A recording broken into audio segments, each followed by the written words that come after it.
Mitos atau fakta teman-teman, bahwa jika kita memotong bulu ayam, sayap ayam itu akan cepat besar, cepat tinggi, cepat gemuk.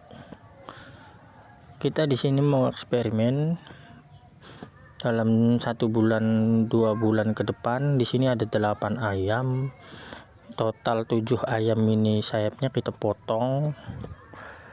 Yang 1 ayam ini kita utuhin teman-teman, biar kita tahu mitos atau faktanya. Kita lihat nanti perkembangannya dalam 1 bulan atau 2 bulan. Tidak ada pembedaan ya teman-teman, kasih makan sebisanya, kasih makan sama kita teman-teman, gak ada perbedaan, kandang sama, semua sama.